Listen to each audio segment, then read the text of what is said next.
নাহমাদুহু ওয়া নুসাল্লি আলা রাসূলিহিল কারীম আম্মা বা'দু ফাআউযু বিল্লাহি মিনাশ শাইতানির রাজীম বিসমিল্লাহির রহমানির রহিম। ইনশাআল্লাহ আজ্জা ওয়া জাল আজকে আমরা মাদানী কায়দার 14 নম্বর সবকের শেষের যেই অংশটুকু রয়েছে সেই অংশটুকু শিখে নিব।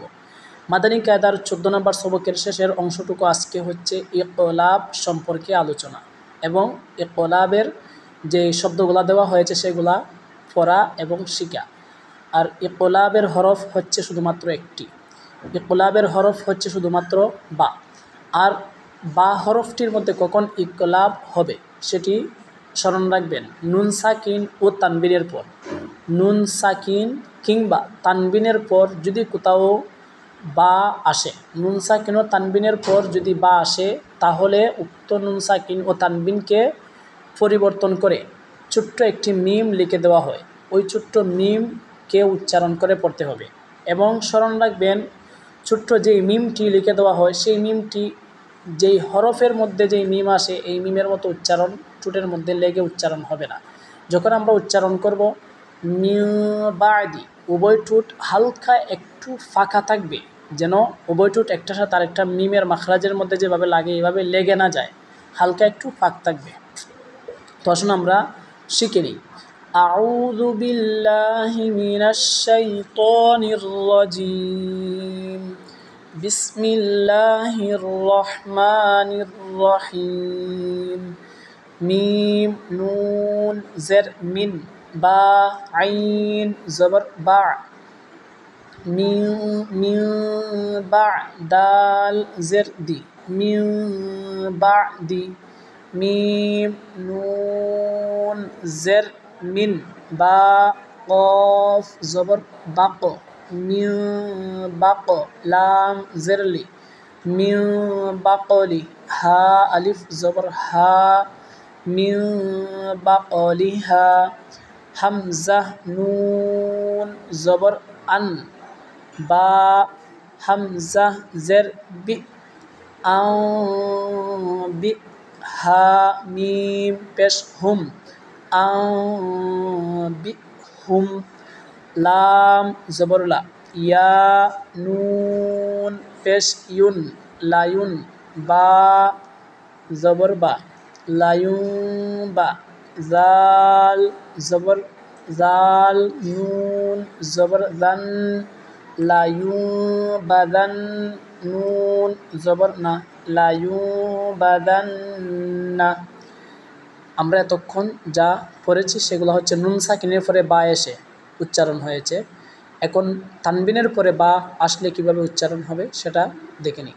কফ ওয়াও জবর কৌ, লাম দু জবর লান, কৌ লান, বা জবর বা, লাম ইয়া জের লি, বালি, গইন দু জবর গন, বালি গন, কৌলান বালিগন,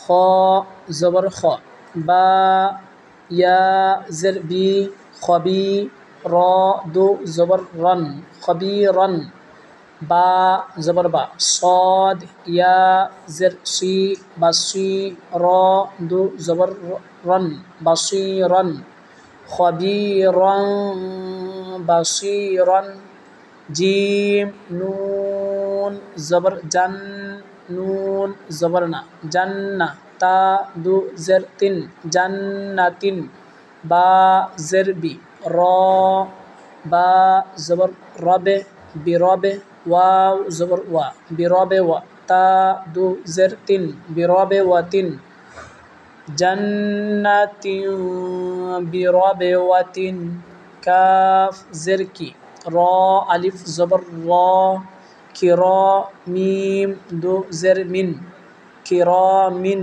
বা জবর বা, র জবর র, বারো, র জবর র, বারো র, তা দু জের তিন, বারো র তিন, কিরামিন বারারাতিন, হা জের হি, হা লাম জের হিল, লাম দু পেশ লুন, হিল্লুন, বা জের বি, হা কারা জবর হা, বিহা, জাল আলিফ জবর জা, বিহাদা, হিল্লু বিহাযা صاد মিম পেশ সুম মিম দো পেশ মুন সুমুন বা কাফ পেশ বুক মিম দো পেশ মুন বুক মুন সুম্মু বুক মুন। আলহামদুলিল্লাহ আজ্জা ওয়াজাল, আল্লাহ পাকের দয়া ও অশেষ মেহেরবানিতে আমরা মাদানী কায়দার 14 নম্বর সবকের শেষের অংশটুকু ইকলাব সম্পর্কে আজকে আমরা জানতে পারলাম। ইকলাবের হরফ শুধুমাত্র একটি, ইকলাবের হরফ হচ্ছে শুধুমাত্র একটি, আর যা হচ্ছে বা। আর একটি হরফের মধ্যে কখন বা হরফটির মধ্যে ইকলাব হবে, যখন বা হরফটির আগে নুন সাকিন বা তানবিন যদি হয়, নুন সাকিন বা তানবিন যদি হয়, তাহলে উক্ত নুন সাকিন ও তানবিনকে ছোট্ট একটি মিম দ্বারা পরিবর্তন করে উচ্চারণ করতে হবে। যেমন মিন বাদি, তারপরে কওলান বালিগন, এখানেও কিন্তু মূলত ছিল মিন বাদি, এখানে ছিল কওলান বালিগন, কিন্তু এইভাবে উচ্চারণ করলে সঠিক হবে না। তাজবিদ বলছে এগুলাকে একটি ছোট্ট মিম দিয়ে পরিবর্তন করে পড়তে হবে। এজন্যই আমরা এইভাবে পড়েছি, সবাই এইভাবে শিখে নেবেন ইনশাআল্লাহ আজ্জা ওয়া জাল।